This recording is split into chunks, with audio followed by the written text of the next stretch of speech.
parole, c'est la Bible, c'est la parole de Dieu, et c'est notre source de vie. Alors, je suis désolée, il n'y a pas tous les versets, donc il va falloir bien m'écouter.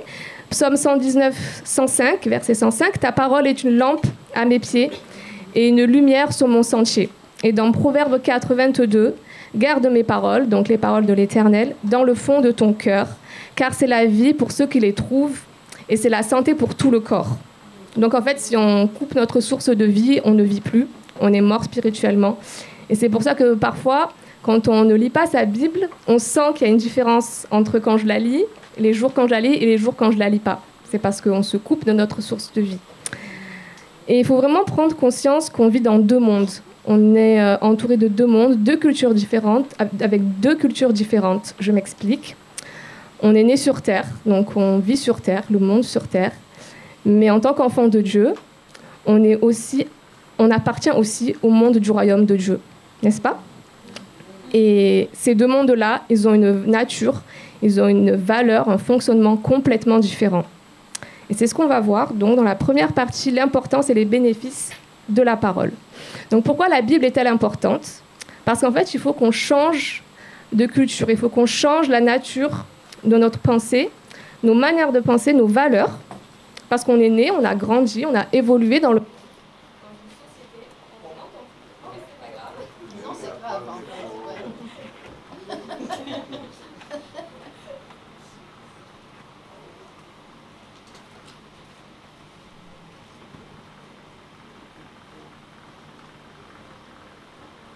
Numéro 6. Ah donc, vous m'entendez bien là? Oui. Ah d'accord, ok. Là c'est bon, merci à l'équipe technique. Donc je disais qu'on grandit et qu'on évolue dans un monde qui est notre société et qui fonctionne à l'envers des valeurs du royaume de Dieu. Donc on a besoin vraiment d'être déraciné par la parole de Dieu. Je peux vous donner quelques exemples, 2 exemples rapides parce qu'on n'aura pas le temps de tout voir.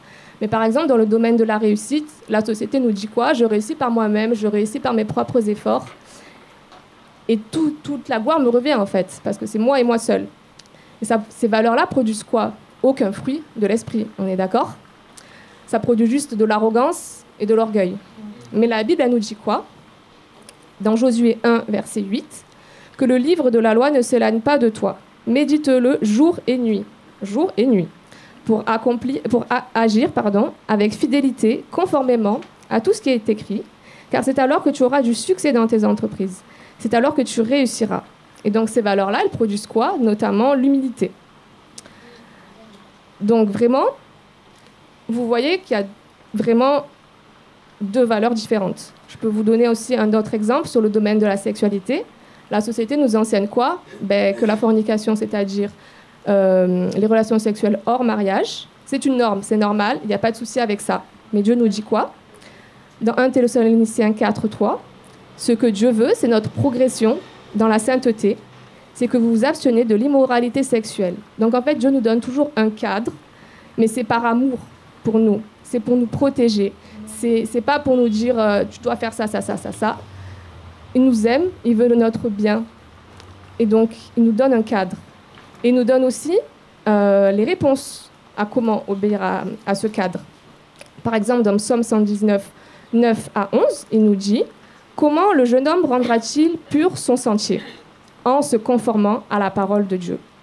Je serre ta parole dans mon cœur afin de ne pas pécher contre toi. » Donc Dieu nous donne les clés, d'accord? Donc on voit vraiment qu'il faut qu'on soit déraciné, on désapprenne et on se laisse reconstruire par la vérité de qui est Jésus. La vérité, c'est Jésus. Dans Jean 1, il est écrit « Au commencement, la parole existait déjà. La parole était avec Dieu et la parole était Dieu. » Et dans ce verset, Jean nous parle, quand il parle de la parole, il parle de Jésus, qui est la parole de Dieu pour nous, au quotidien. Donc on voit vraiment l'importance de la Bible. On marche à contre-courant dans ce monde. On nage à contre-courant. Essayez de nager à contre-courant, n'essayez pas, c'est pas top. Donc, mais c'est notre cas, ok? Vous êtes d'accord, c'est notre cas, c'est notre quotidien, on vit à contre-courant sur cette terre. Et pour pouvoir avancer et gagner du terrain et ne pas couler, ben, il faut qu'on ait un socle solide. Il faut qu'on ait une nouvelle norme, c'est-à-dire la Bible, la parole de Dieu. Et il faut que la parole de Dieu soit dans notre cœur, dans notre pensée. Il faut qu'elle soit active. Je ne peux pas juste lire la Bible comme un livre normal. Il faut qu'elle vive dans mon cœur. Et surtout, il faut que la Bible soit sur notre bouche. Je m'explique. On l'a vu souvent dans Matthieu 4, quand Jésus est tenté dans le désert. Jésus, il résiste à la tentation, pas par sa force, mais par la connaissance de la parole de Dieu. Et il ne cesse de répéter « il est écrit que », il est écrit que. Donc, il connaît et il le proclame. Donc, il faut vraiment qu'on prenne conscience de la puissance de la parole de Dieu, avec un P majuscule, dans notre parole, dans ce que l'on dit. Je répète, la puissance de la parole de Dieu dans notre parole. Il faut proclamer, déclarer les versets de la Bible sur nos vies. Parfois, on reçoit des paroles blessantes, méchantes. Ça peut être de partout, dans notre entourage, même dans l'église parfois, au travail. Pourquoi ? Parce qu'on est humain et on est défaillant parfois. Mais lui, Dieu n'est pas défaillant. Donc, on va chercher à annuler ce qui n'est pas vrai, ce qui ne correspond pas à notre identité qu'on a en Christ, qui ne correspond pas aux valeurs que Dieu dit sur nous. Mais pour ça, il faut savoir ce que Dieu dit sur nous. Donc, il faut aller dans la Bible, il faut aller chercher ce que Dieu dit. Et ensuite, on le déclare par notre bouche. On dit, Seigneur, voilà ce que toi, tu dis de moi. Et c'est comme ça qu'on gagne les batailles, comme Jésus l'a fait. Alors, celui-là, le verset, on l'a, Éphésiens 6, 14, 17. C'est l'armure du chrétien. Alors, on connaît bien ce verset, mais je vais le lire. Tenez donc ferme. Ayez autour de votre taille la vérité en guise de ceinture. Enfilez la cuirasse de la justice. Mettez comme chaussure à vos pieds le zèle pour annoncer l'évangile de paix. Prenez en toutes circonstances le bouclier de la foi, avec lequel vous pourrez éteindre toutes les flèches enflammées du mal. Faites aussi bon accueil au casque du salut et à l'épée de l'esprit, c'est-à-dire la parole de Dieu. Donc, vraiment, la parole de Dieu, c'est notre épée. Vous voyez vraiment l'image d'une épée, c'est puissant. Hein, on ne peut rien nous arriver si on a une épée dans les mains. Donc, c'est ça qu'on a dans les mains, une épée. Et dans notre petit groupe, Sophie nous avait montré une danse sur l'armure du chrétien. Et Joël nous a proposé de porter l'armure du chrétien tous les jours. Et c'est vraiment quelque chose que je veux continuer à nous encourager de faire, parce que le matin, on se lève, on met des habits. Mais il faut aussi mettre l'armure du chrétien pour pouvoir avancer à contre-courant sur cette terre. Et c'est comme ça qu'on peut vivre heureux avec Dieu. Parce qu'il est la clé de toute situation. Et enfin, on va terminer cette première partie par les bénéfices de la parole. Et les bénéfices de la parole, c'est quoi ? C'est croître spirituellement. Si je veux croître, si je veux grandir dans ma foi, si je ne veux pas stagner, c'est-à-dire juste rester là où j'en suis aujourd'hui, je dois avoir faim de la parole de Dieu. Je dois avoir une faim de la parole de Dieu, de connaître Dieu encore plus. Même si on le connaît depuis bien longtemps, il y a toujours des choses qu'on ne connaît pas de Dieu, parce qu'il est Dieu, et qu'il n'a aucune limite, il se renouvelle tout le temps en nous. Et il faut se laisser nourrir par la parole. Et Alan l'avait dit dans sa prêche la dernière fois, il faut le « je veux le vouloir ». Si vous avez parlé avec Richard, il vous le dit souvent, « je veux le vouloir » avant de vouloir, avant de le faire en fait. Parce qu'on nous dit « lis ta parole », mais parfois c'est pas facile. Je me suis rendu compte que j'avais ce désir-là de lire ma parole tous les jours. C'est pas évident. Il y a des jours où ça marche pas. Donc j'ai dit « Seigneur, je veux vouloir avoir faim de toi ». Et ça, c'est la première étape. Et comment on se laisse nourrir par la parole de Dieu ? En lisant la Bible avec le Saint-Esprit. Il nous donne le discernement, il nous donne la révélation de ce que nous, on ne peut pas comprendre ou de ce qu'on comprend mal. Et on écoute, on médite, on répète, on apprend les versets par cœur. C'est vraiment notre boîte à outils. On cherche tout ce dont on a besoin. Si on est en manque d'amour, si on est en deuil, si on est en joie, même si on a besoin de réconfort, de savoir quel chemin prendre, la boîte à outils, c'est la parole de Dieu, parce que c'est Dieu. Et il faut la rendre vivante. Comme on l'a dit, il faut qu'elle soit... On peut lire le verset et dire « Je porte le casque du salut, je mets la ceinture de la ceinture de la vérité ». Il faut vraiment que ce soit actif. Pourquoi ? Parce que la parole, elle se vit, parce que la parole est vivante. Ça aussi, on a ce verset-là, Hébreux 4, 12. En effet, la parole de Dieu est vivante et efficace, plus tranchante que toute épée à deux tranchants. Pénétrante jusqu'à séparer âme et esprit, jointure et moelle, elle juge les sentiments et les pensées du cœur. Donc on comprend l'importance de la parole de Dieu. Il faut sortir des normes de la société et rentrer dans le royaume de Dieu.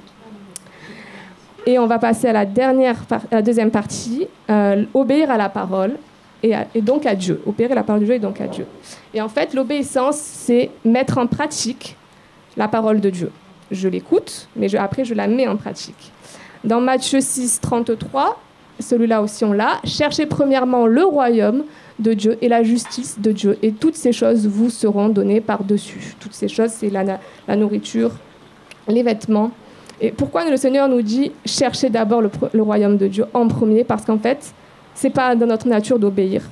On n'a pas de notre nature, c'est pas d'obéir, on est plutôt dans la rébellion, on est plutôt moi je veux faire ce que je veux, mais le Seigneur il nous dit d'obéir par amour. On doit tomber amoureux de la parole de Dieu. Notre vie doit être alignée à la parole de Dieu pour pouvoir porter des fruits, pour pouvoir rentrer dans le plan de Dieu. Le Seigneur, il a un plan pour chacun de nous, peu importe où on en est dans notre vie, il a un plan. Mais pour connaître ce plan, je dois être alignée à sa parole. Sinon, je suis à côté. Et quand on est à côté, je ne peux pas rentrer dans le plan de Dieu. Et c'est vraiment un acte d'amour qu'on fait pour Dieu quand on lui obéit. Et pourquoi on l'obéit ? C'est parce qu'on l'aime. Mais pourquoi on l'aime ? Parce que lui nous a aimés en premier. OK ? Et donc l'obéissance est la position de notre cœur face à la parole de Dieu. Dans Psaume 119, 2, celui-là aussi on l'a. Heureux ceux qui gardent ses instructions, donc la parole de Dieu, qui le cherchent de tout leur cœur. Et dans Proverbe 4, 23, garde ton cœur plus que toute autre chose, car de lui jaillissent les sources de la vie. Donc si j'aime Dieu, je lui obéis. Et si j'y arrive pas, je lui demande, Seigneur, je veux vouloir t'obéir. Et les conséquences de l'obéissance, c'est quoi ? C'est la protection de Dieu. Et les conséquences de la désobéissance, parce que j'ai aussi le choix de désobéir, Dieu ne me force pas, parce qu'il est amour, il nous laisse le libre arbitre, comme ça a été dit dans les prêches d'avant. La conséquence de la désobéissance, c'est le péché. Et la conséquence du péché, c'est la mort. La mort, c'est la séparation éternelle avec Dieu. Nous, en tant qu'enfants de Dieu, la mort, c'est pas la fin. On a notre royaume, le royaume de Dieu qui nous donne la vie éternelle, comme on l'a vu tout à l'heure. C'est notre monde à nous, auquel on appartient en tant qu'enfant de Dieu. Et donc de l'obéissance découlent les plans de Dieu, comme on l'a dit, qui s'activent dans notre vie. Et ça, c'est une phrase que notre chère Émilie m'avait fait comprendre quand j'avais partagé avec elle un petit témoignage. Elle m'avait dit, tu sais, mais va derrière l'obéissance, il y a une bénédiction. Et c'est vrai, derrière l'obéissance, il y a une bénédiction. Parfois, il faut attendre. Parfois, la bénédiction après notre obéissance, elle est rapide. Et parfois, il y a un délai. Mais le délai, parfois, c'est Dieu qui permet qu'il nous transforme, qu'il nous façonne, qu'il nous équipe. Et il faut aussi porter les lunettes de Dieu. Quand on voit qu'on a obéi, mais que la situation s'est empirée, il faut porter les lunettes de Dieu parce que Dieu a la vision globale de notre vie. Il a la vision complète. Nous, non. Donc l'obéissance nous protège, nous libère, nous guérit, nous rend heureux et porte des fruits sur le long terme. Et nous pouvons laisser la grâce de Dieu couler dans nos cœurs pour obéir à la parole. On a besoin de la grâce de Dieu pour obéir. Parfois, on ne peut pas obéir tout seul. Donc, je vais conclure. courir vers Dieu en premier, courir vers la parole de Dieu en premier. Et après, oui, je peux demander des conseils, des prières, un soutien, mais d'abord Dieu en premier, la parole de Dieu en premier, parce que sinon je dépends de Dieu. Je ne dépends plus de Dieu, mais je dépends des hommes. L'obéissance est un muscle. Il faut le travailler. Il faut le... Je termine parce que je suis un peu longue. Il faut le travailler, il faut se former. Et c'est un exercice quotidien. Et à chaque situation, on dit qu'il y a une solution. Et la solution, elle est dans le verset, dans la Bible. Et donc, on va enlever à chaque situation, il y a une solution. À chaque situation, il y a un verset. Et je vais finir par notre nourriture spirituelle, c'est la parole de Dieu. Et notre exercice spirituel, c'est l'obéissance. Et on a besoin des deux tous les jours. Et on peut demander la grâce de Dieu pour ça. Je vais prier. Donc, peu importe où on en est aujourd'hui, que tu lis la Bible, que tu la lis pas, que tu la lis tous les jours ou pas tous les jours, que tu appliques la parole, que tu ne l'appliques pas, viens comme tu es aujourd'hui à Dieu. Et je prie que le Seigneur il puisse nous montrer un autre niveau de qui il est et nous donner un autre niveau de foi, peu importe où on en est. Dans le nom de Jésus, Amen. Merci.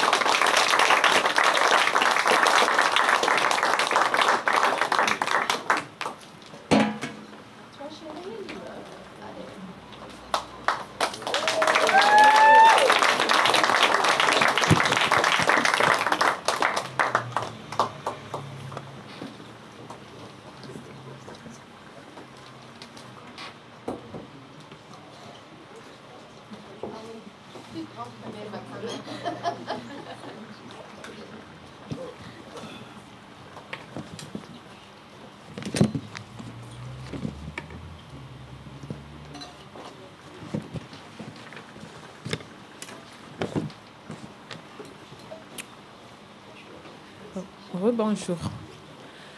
Le sujet dont je vais prêcher aujourd'hui, au début, c'était pas le sujet qui nous a été donné.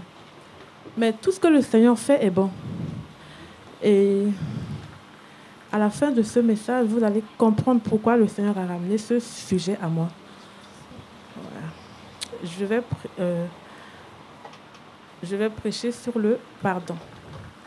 Le thème qui m'a été donné, c'est le pardon. Le sous-thème que j'ai prévu, c'est le vrai pardon. Dans un premier temps, nous allons voir l'introduction, puis une approche définitionnelle du mot pardon. Ensuite, nous allons développer le mot pardon dans les deux sens. Pardonner et accepter le pardon. Car dans la prière où Jésus a montré à ses disciples, il a dit « Pardonne-nous nos offenses comme nous pardonnons aussi à ceux qui nous ont offensés. » Et après, une petite conclusion. Pour cela, nous allons prendre 3 portions d'écriture qui sont 1 Jean 1:9, Jacques 5, 15 à 16. Luc 17, 1 à 10, mais on peut s'arrêter à 6 après. Nous allons prier. Éternel, merci encore une fois de plus ce matin de nous avoir réunis en ta présence. Père, comme Abraham, je n'ai pas la parole facile. Et que le Saint-Esprit de Dieu soit mon hareng ce matin. Et que ton onction descend, Seigneur, pour parler à ton peuple. Efface-moi. Dispose de ton peuple pour la gloire de ton nom. Ainsi j'ai prié. Amen.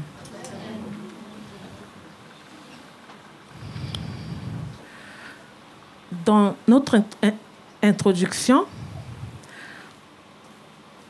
nous allons parler. On ne peut parler du pardon sans parler du péché. On ne peut parler du pardon sans parler de la paix. La paix, c'est l'unité. C'est sur ces 3 mots que nous allons développer notre prédication de ce matin. Après la résurrection de Jésus, à chaque fois qu'il apparaît à ses disciples, il ne leur a pas dit « Recevez la bénédiction, allez construisez des maisons ». Mais il a dit « Que la paix soit avec vous ». La paix engendre deux choses, l'unité et la stabilité, d'une famille ou d'une église, peu importe le milieu. L'unité et la stabilité sont les fruits de la paix. Pour avoir la paix, il faut payer le prix.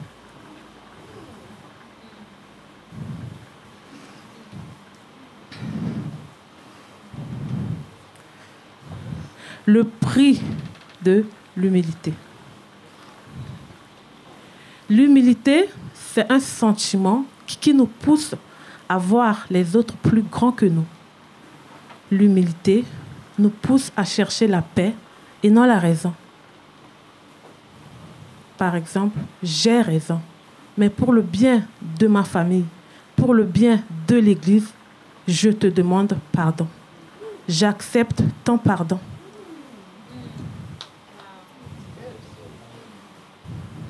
Ce que j'ai fait n'est pas normal. Je vais demander pardon à Dieu. 1 Jean 1,9.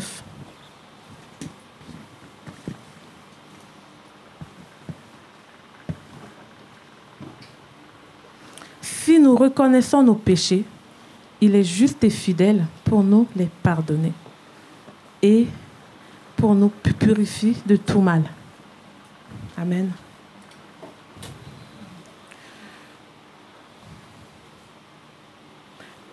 Confesser veut dire quoi? Faire des aveux. Confesser, c'est aussi parler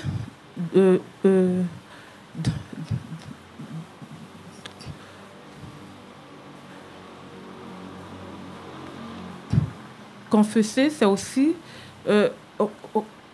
reconnaissant nos fautes et les délaisser. Proverbe 28, 13.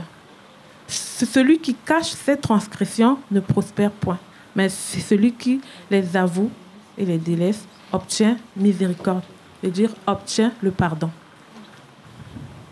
En tant qu'enfant de Dieu,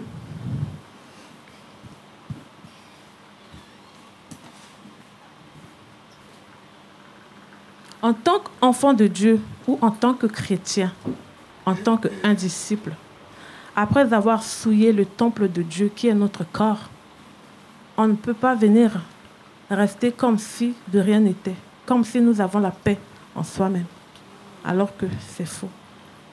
Il y a plusieurs manières de souiller le temple de Dieu qui est notre corps, à travers le mensonge, à travers la colère, le murmure, la masturbation, la fornication, l'impudicité et même le vol.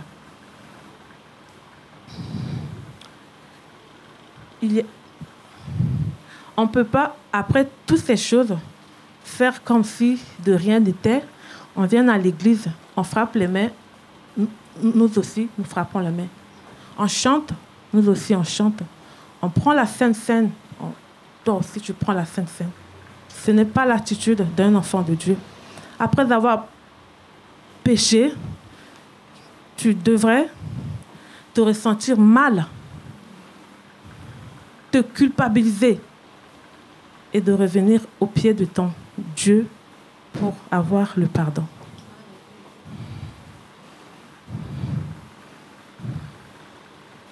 Le pardon, c'est un prix à payer pour l'unité et la stabilité d'une famille et d'une église, comme j'avais dit au début. Or, une famille ou une église qui n'est pas unie, où il y a manque de pardon, attire l'esprit des morts. L'esprit des morts dans tous les domaines. La mort financière, la dispute des parents, il y a plein de choses. Tout ce que tu fais ne marche pas. C'est ça, l'esprit des morts. Le diable impose aussi sa volonté facilement là où il n'y a pas la paix, là où il n'y a pas le pardon. Le prix à payer signifie un sacrifice.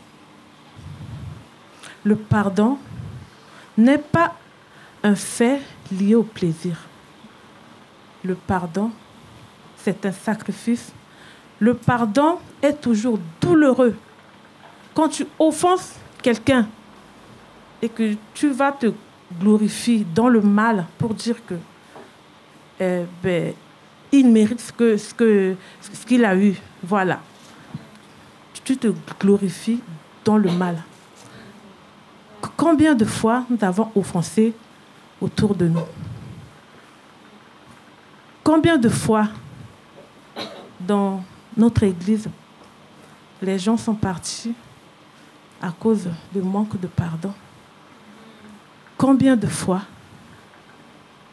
nous avons péché et nous cachons nos transgressions sans demander pardon à Dieu?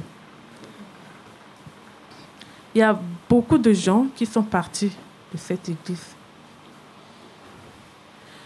Je vais ouvrir une parenthèse et que je vais la fermer. La Bible dit, c'est poussé par l'Esprit de Dieu que les hommes ont parlé de la part de Dieu. Dans notre église, on n'a pas une équipe de suivi. Quand quelqu'un vient et part, on ne sait pas la raison ou pas, ou peut-être oui, mais il n'y a pas un suivi pour amener la personne, pour la ramener. Dans le livre de Luc 15, 4 à 6, mais quel homme d'entre vous, s'il a 100 brebis et qu'il en perd une, ne laisse les 99 autres dans le désert pour aller après celle qui est perdue, jusqu'à ce qu'il la trouve. Lorsqu'il la trouve, il la met avec joie sur ses épaules et de retour à la maison. Est-ce que, après un manque de pardon et que quelqu'un est parti, est-ce que le berger envoie des équipes ou chercher à savoir qu'est-ce qui s'est passé? Je ne sais pas.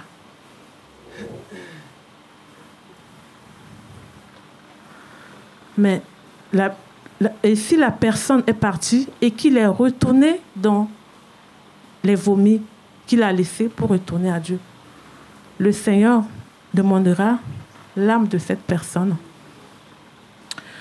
au berger. Je ferme cette parenthèse.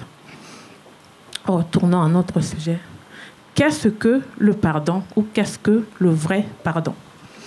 Car il existe aussi des faux pardons. Dans le Nouveau Testament, 2 mots grecs sont utilisés pour désigner le mot pardon. Charizomai et aphiemi. Charizomai vient du mot grec chari, qui signifie grâce. Le pardon, c'est aussi une action. L'action de pardonner. Le vrai pardon, c'est arrêter complètement de blâmer ou d'être en colère contre quelqu'un pour quelque chose qu'il a fait et arrêter d'y penser. Ce matin, j'ai une question à poser à quelqu'un. Peut-être je vais poser cette question à notre pasteur. Peut-être qu'il y a dans sa Bible, peut-être qu'il en a. Cette question, est-ce qu'il existe dans un verset biblique, je pardonne, mais je n'oublie pas? Voilà. Cette expression, ne peut jamais être pour nous qui sommes les enfants de Dieu. Dieu, il pardonne, il oublie.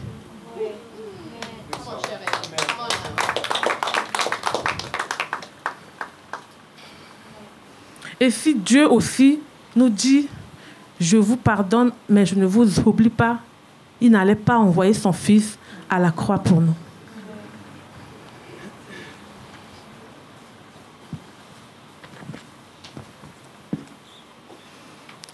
Étant donné que le pardon est un sacrifice, on ne peut faire un sacrifice avec joie.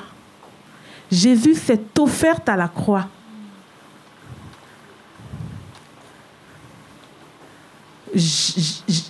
Jésus ne s'est pas offert à la croix, mais il s'est sacrifié pour le pardon de l'humanité. C'est le sacrifice de Jésus qui a produit l'offrande. Et l'offrande, c'est le sang de Jésus. Pour qu'il ait le sang, il fallait d'abord le sacrifice. C'est pourquoi le pardon est un sacrifice. Le pardon, avant d'être libéré, produit de la douleur. C'est pourquoi certaines personnes n'arrivent pas à pardonner.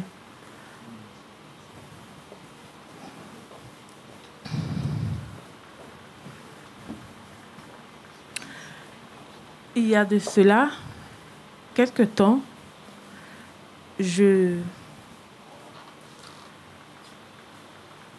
j'étais mariée avec un homme.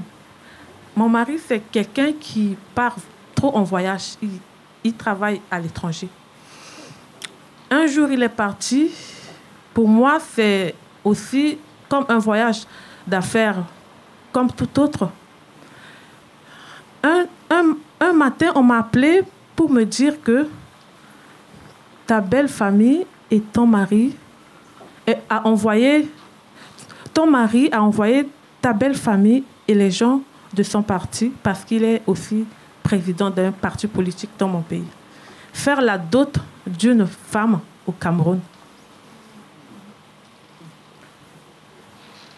Le Seigneur m'aime beaucoup. En écoutant ce message, j'avais la paix en moi. Je ne me suis pas levée pour l'appeler et entrer en discussion avec lui. Vu qu'il avait dit qu'il devait revenir dans les 2 semaines, j'ai dit, Seigneur, donne-moi la paix, je vais l'attendre. Quand il rentre à la maison, on va en parler. Et 2 semaines passent, il n'est pas rentré. Jusqu'à 2 mois après, il n'est pas rentré. Après, je lui ai appelé au téléphone, je lui ai dit, est-ce que c'est vrai ce que j'ai entendu? Qu'est-ce que je t'ai fait? Mettez-vous à ma place. Mais le Seigneur m'a dit, pardonne-le. C'était douloureux. Et je l'ai pardonné. Mais après, le Seigneur a fait les dégâts là où il est. Le Seigneur m'a rendu justice. Et il continue à le faire.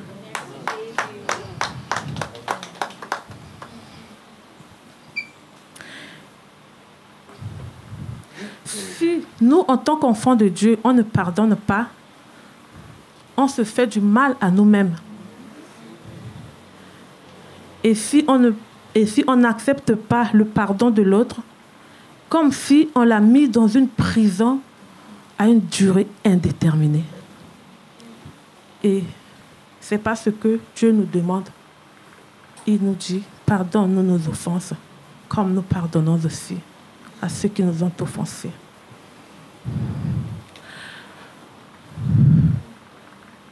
Le manque de pardon engendre beaucoup de choses. J'avais un frère aîné en 2019. Quand je venais en France en 2013, on est 4, 3 garçons et une fille. J'ai dit à mon frère, voilà, après la mort de mes parents, j'ai fait la promesse à Dieu de s'occuper de mes frères. Quand je suis venue en France, j'ai dit à mon frère, occupe-toi de tes petits frères parce qu'eux, ils vont encore à l'école. Et de là où je suis, je serai à votre écoute. Et quand je suis partie, mon frère, il a complètement abandonné ce qu'on s'est dit. Après, moi, je suis quelqu'un qui ne parle pas et qui agit. Et c'est aussi pas une bonne habitude pour un enfant de Dieu. J'ai coupé le pont avec mon frère. Je ne lui parle plus. Un soir, on m'a appelé pour dire que ton frère a fait un accident. Il a fait un accident très grave. Ses membres sont coupés à plusieurs tranches. J'ai pas pardonné à mon frère. Et le jour où on m'a appelé, mon frère est dans le coma. Et moi, j'étais dans un moment de jeûne de 3 jours à sec. Je priais pour autre chose. La parole de Dieu nous dit dans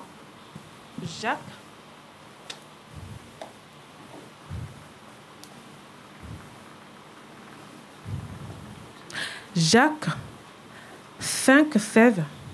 Confessez vos péchés les uns aux autres et priez les uns pour les autres afin que vous soyez guéris.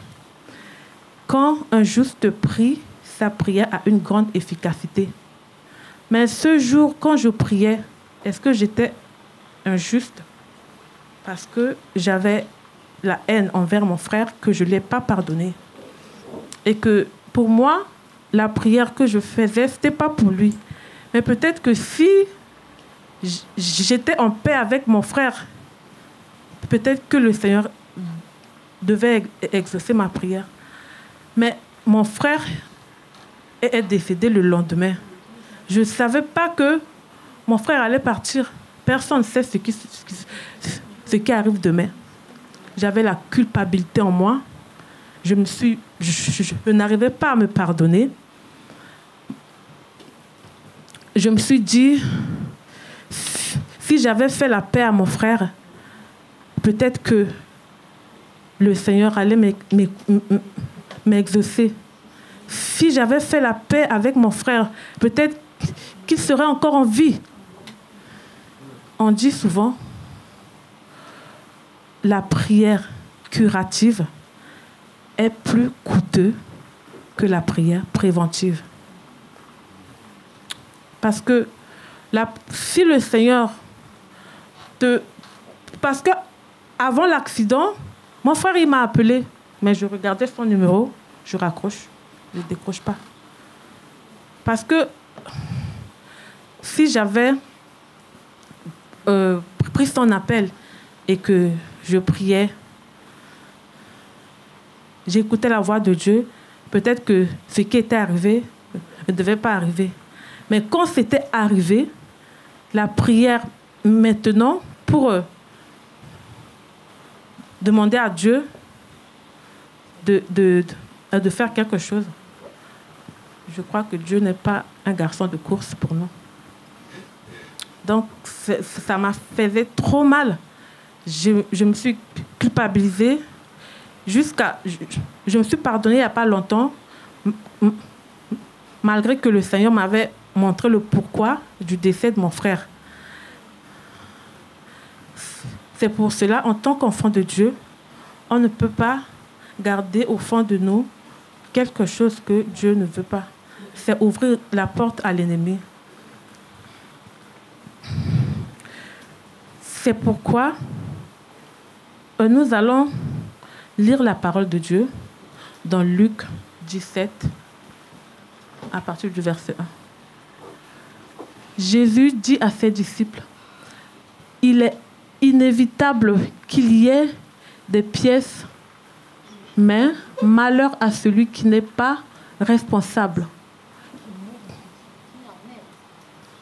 Je vais lire avec ma version.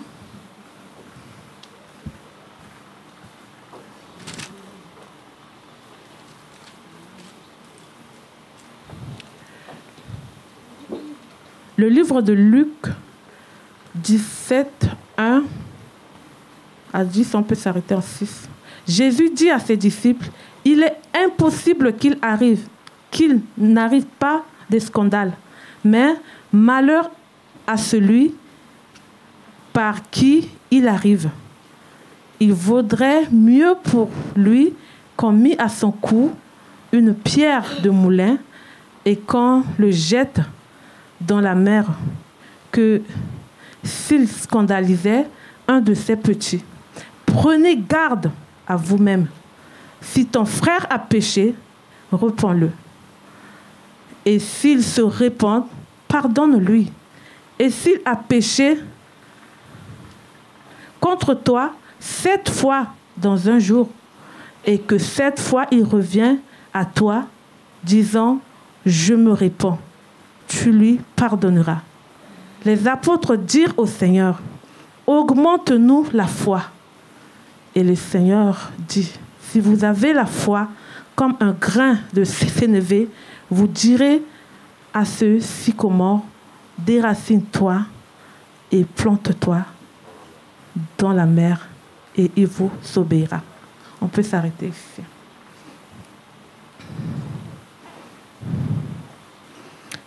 Le Seigneur nous parle à travers ce verset. C'est une mise en garde pour nous qui sommes enfants de Dieu. Dans ce verset, le Seigneur il est en train de nous faire une mise en garde. Le Seigneur est en train de nous dire que tant que nous serons sur cette terre, tant que nous serons encore humains, il y aura toujours des scandales.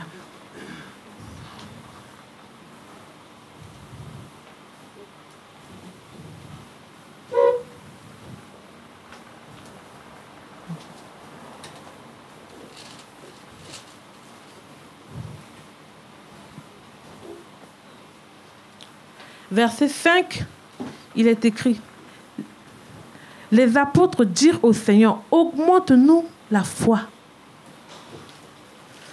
Cela veut dire quoi? La foi que les apôtres ont demandé ici, ce n'est pas la foi de croire au miracle. Ce n'est pas la foi de croire à quelque chose. C'est une manière de dire à Dieu, donne-nous la force de pratiquer ce que tu nous enseignes. Donne-nous la force d'accepter l'inacceptable.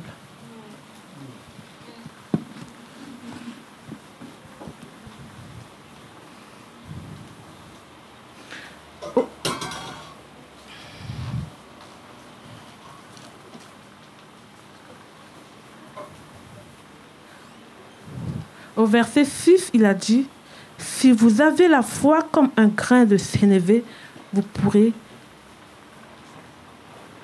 direz à ce sycomore, déracine-toi et plante-toi dans la mer, il vous obéira. »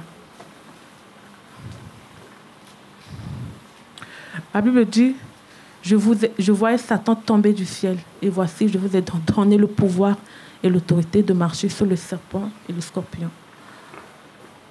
La foi vient de la parole de Dieu. La foi vient de quelque chose qu'on entend, même si on ne voit pas.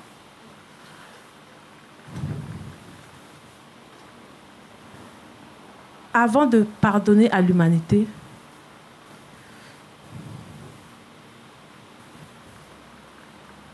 Dieu aussi il a ressenti une colère. En voyant ce que l'humanité faisait à son fils, la Bible dit, en plein jour, l'obscurité envahissait la terre. La colère de Dieu venait sur l'humanité. Mais quand Jésus a crié pour dire, « Père, pardonne-leur, car ils ne savent pas ce qu'ils font. » Cette colère qui était adressée aux humains a été déversée sur la nature. la Bible dit, la voix du temple se déchira. La terre trembla et le rocher se fendirent. Cette colère devait verser sur nous parce que le pardon est douloureux.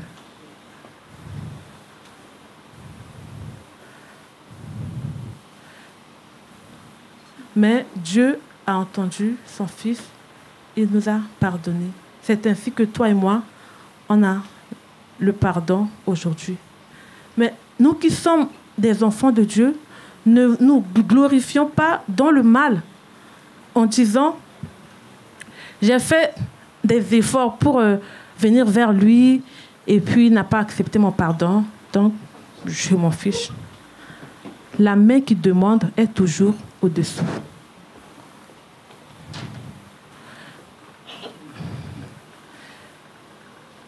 Le pardon n'est pas une faiblesse, mais le pardon est une puissance qui libère. Le pardon est une chirurgie sans anesthésie. Pour éradiquer le mal, je m'explique brièvement. Quand un chirurgien entre en salle d'opération, on attend d'abord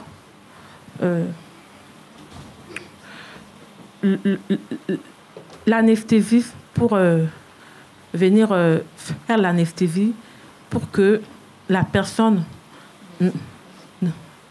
ne ressent pas le mal. Mais avec le pardon, ce n'est pas comme ça. Le pardon est très douloureux. Et sur ça que nous allons conclure. En conclusion, je vais juste vous donner un verset.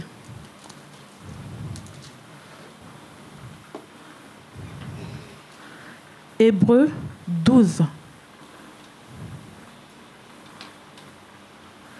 14 à 15. Recherchez la paix avec tous et la sanctification sans laquelle personne ne verra le Seigneur. Veuillez à ce que nul ne se prive de la grâce de Dieu, à ce qu'aucune racine d'amertume poussant des rejetants ne produit du trouble et que plusieurs n'en soient affectés. Ne sois pas comme moi. J'ai refusé de pardonner à mon frère. Il arrive deux fois, je repense à cela. Je me suis dit peut-être que si j'avais pardonné à mon frère et que si j'avais décroché son appel, peut-être qu'il était encore en vie. Mais le Seigneur, il m'a pardonné et j'ai demandé pardon à Dieu. Ne soyez pas des chrétiens endurcis. En tant qu'enfants de Dieu, nous avons un ciel à gagner et un enfer à éviter. Amen.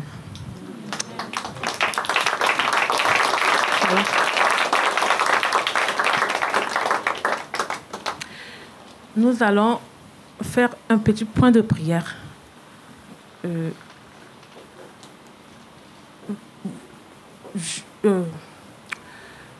Je vous invite à parler à Dieu dans votre cœur. Seigneur, aide-moi. Aide-moi, comme les disciples ont demandé, ce matin je te le demande aussi. Augmente-nous la foi. Tu vas faire cette prière en toi. Seigneur, augmente-moi la foi. La foi que les disciples ont demandé, c'est pour que le Seigneur leur fasse grâce, que d'accepter l'inacceptable, d'accepter le pardon de l'autre ou de pardonner à l'autre, car ça fait partie des valeurs de la parole de Dieu. Prions. Je vais vous laisser une minute de prière.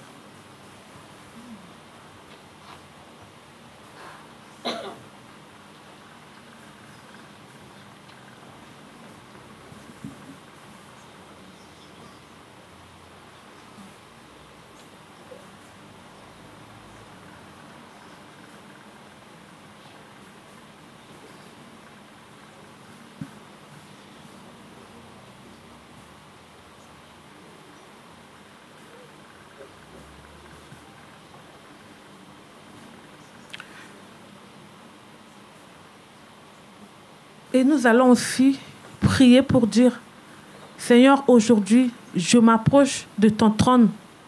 Je te demande pardon pour tout le mal que je t'ai fait ou j'ai fait autour de moi et que je n'ai pas eu le temps de pardonner aux autres ou de me pardonner. Car ta parole dit, pardonne-nous nos offenses comme nous pardonnons aussi à ceux qui nous ont offensés. Prions, demandons pardon à Dieu.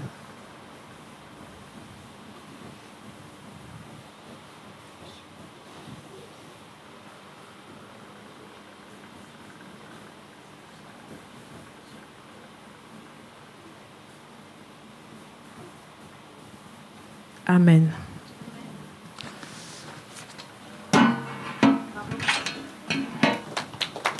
Bravo Cheryl. Reste là Cheryl, reste là. Et Meva, Benaki, Meva, viens ici. Eh oui. Bravo à vous deux pour votre première fois. Et ça ne sera pas la dernière les filles. Hein?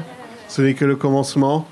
Donc merci les deux pour le message sur la Bible et sur le pardon. C'est deux thèmes qui sont très importants quand on est chrétien et qu'on croit en Jésus. C'est bien de croire en Jésus, mais il faut aussi lui obéir, comme a dit Meva. Et le pardon, c'est libérateur. Et c'est ce que Jésus il a fait à la croix. C'est pour le seul moyen pour être pardonné.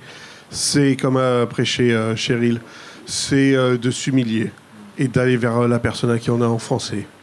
Nous avons reçu un texto sur le magnifique numéro 06 26 52 15 32 que je vais lire. Pierre a demandé à Jésus dans Matthieu 18 22 si son frère a péché contre lui 7 fois. Jésus a répondu, il faut lui pardonner 70 fois 7 fois. Donc la question est, est-ce que ce frère-là, c'est un frère spirituel et chrétien ou c'est un frère seulement de sang? Je pense que le Seigneur... Tu veux d'abord?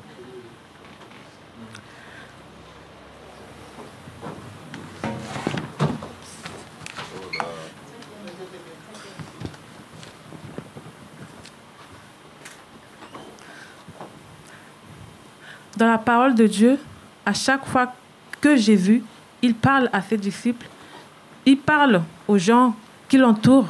Il n'a pas dit ma tante, mon oncle ou quelque chose. Mais il parle souvent, il dit mes frères. Et quand Jésus était en train d'enseigner, il y avait ses parents biologiques qui étaient venus et les gens sont venus dire à Jésus, Jésus, tes frères et tes sœurs, tes parents sont dehors là-bas, ils veulent te voir. Jésus leur a dit, mes frères et mes sœurs, ce sont les gens qui écoutent ma parole, qui sont avec moi ici. C'est un terme que Jésus parle souvent parce que dans le Seigneur, nous sommes tous des frères et sœurs. Et ce terme-là, c'est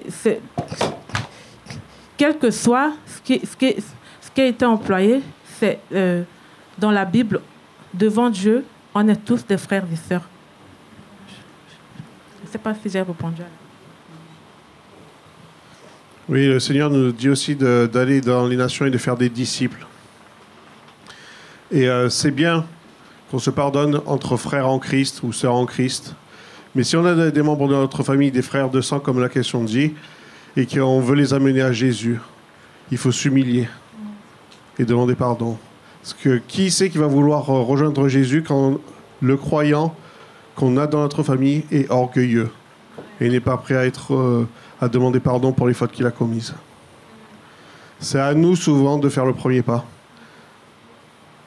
Parce que c'est là où on met notre fierté au plus bas et qu'on demande à Dieu, ok, j'ai besoin de toi, parce que j'ai besoin d'aller rencontrer ce frère de sang, cette sœur de sang. Et j'ai besoin de moi de dire, j'ai fauté, je te demande pardon. C'est là où il va y avoir l'onction et la présence de Dieu quand on va rencontrer la personne. C'est important qu'on soit chrétien du lundi au dimanche avec toutes les personnes que Dieu il a créées. Pas seulement les chrétiens, pas seulement les musulmans ou les juifs, ou les athées, ou nouvel âge. Dieu veut qu'on soit les mêmes en tout temps, parce que lui ne change pas, donc nous on n'a pas à changer. On doit être à Jésus à 100%. Donc quand on rencontre quelqu'un, peu importe sa croyance, son niveau social ou quoi que ce soit, c'est à nous d'aller humblement et de demander pardon. Il y a d'autres questions, donc c'est super, ça marche super bien ce numéro. Est-ce que la repentance ou conviction de péché n'amène pas d'abord à connaître Jésus comme sauveur d'abord? Après? Alors, comment savoir si on a réellement pardonné? Le souvenir de la douleur peut-il perdurer? Comment savoir si on a réellement pardonné? Le souvenir de la douleur peut-il perdurer? Tout à l'heure, j'avais dit, le vrai pardon, c'est quand on oublie ce que l'on nous a fait et a oublié complètement. Et c'est ça, le vrai pardon. C'est ça que j'avais posé une question. Je pardonne et je n'oublie pas. Mais en tant qu'enfant de Dieu, si on se pardonne et on oublie.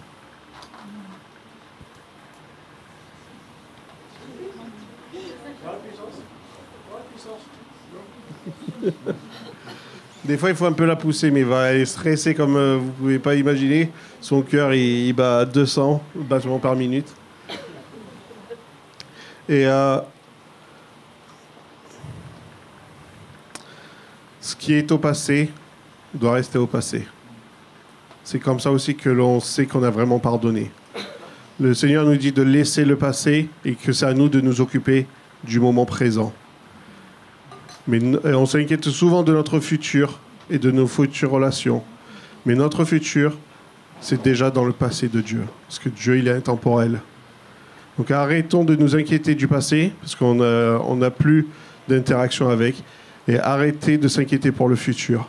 On doit s'occuper uniquement du présent. Et c'est tous les jours qu'il faut pardonner. Quand vous avez le souvenir de quelqu'un qui vous a offensé, hop, prenez les devants. Je te pardonne. Encore et encore. 70 fois, 7 fois. C'est pas parce qu'on a fait une fois la prière du pardon que la douleur, que le souvenir est anéanti.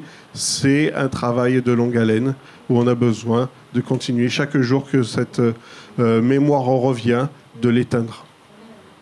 Et c'est que par la puissance de Dieu. Et c'est que comme ça que l'on sait si on a vraiment pardonné.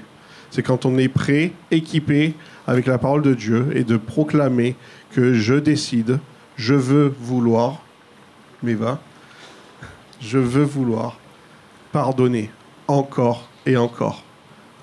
Parce qu'on peut pardonner pour une saison, mais si on se laisse revenir dans les émotions du passé, le pardon est effacé et on revient, l'ancienne nature, on revient au vomi, comme a dit Cheryl. Et c'est pas ce que Dieu veut. Donc quand on doit pardonner, c'est à jamais, parce qu'on a été pardonné à jamais par Jésus. Amen. Juste, on peut aussi demander le renouvellement de nos pensées au Saint-Esprit par rapport à ces souvenirs qui peuvent remuer dans le process du pardon. Demander au Saint-Esprit de nous renouveler nos souvenirs et qui fasse partir aussi ces sentiments et ces émotions qui nous gardent prisonniers. Amen. Une question en live? Parce que là, il n'y a plus de questions. Non, c'est bon. On va... Oui, Odette? Viens sur scène. On veut tout le monde entendre.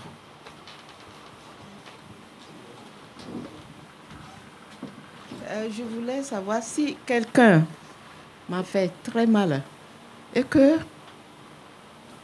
je dis au Seigneur, je fais lâcher prise. Mais le cœur, c'est le cœur. Hein. Souvent, on dit, si j'ai j'ai eu une plaie. La plaie est guérie, mais il y a toujours les cicatrices. Et en voyant la cicatrice, ça revient, la douleur. Tu penses toujours à ce que tu as eu là-bas. Mais en disant, je fais lâche prise, je donne tout au Seigneur, ça veut dire que je n'ai pas donné. Puisque le Seigneur, il sonde les reins. Il connaît le cœur. Si tu n'as vraiment pas donné, il le sait. Si tu n'as pas vraiment pardonné, il le sait. Et que toi, tu dis toujours moi, je dis toujours, je confie tout au Seigneur. Le Seigneur, c'est un Dieu juste, il va me faire justice. Est-ce que c'est le pardon? Le pardon.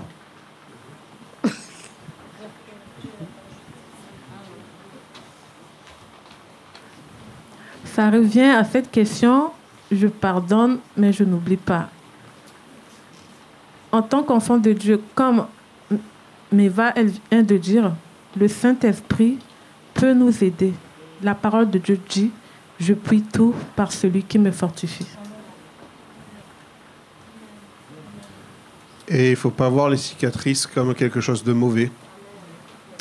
Mais réaliser, et c'est aussi un souvenir et rendre gloire à Dieu. Ok, j'ai ces cicatrices physiques ou émotionnelles, mais j'ai avancé grâce à Dieu. Je ne suis plus là, c'est une histoire qui est passée. Ou si c'est au niveau relationnel et qu'il y a toujours une cicatrice émotionnelle, mais demandez l'amour de Dieu pour que la restauration de la relation. Mais les cicatrices, c'est pas une mauvaise chose. On n'est pas là pour avoir la meilleure des vies ici, où on est sous les cocotiers à boire une pina colada. Il va y avoir des challenges, des défis. Et il va y avoir des cicatrices. Mais qu'est-ce qu'on fait avec ces cicatrices? Est-ce qu'on les regarde et on s'acharne dessus avec la haine, ou est-ce qu'on pardonne et on laisse Dieu faire le travail qu'on a besoin de nous pour être guéri de ces cicatrices, et ensuite se rappeler, ok, j'ai une balafre ici sur la cuisse, mais merci Seigneur, je suis debout aujourd'hui et je peux marcher librement. Amen. Dernière question.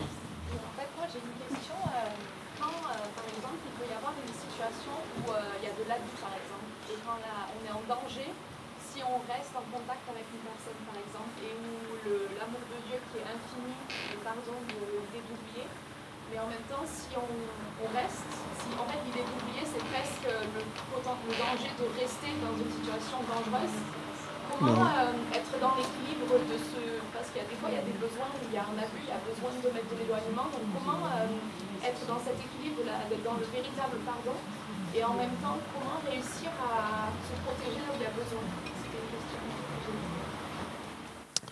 C'est ce qui fait la différence entre l'homme ou la femme sage et intelligent. L'intelligent, il est là, il va régler le problème, mais le sage, il va savoir l'éviter.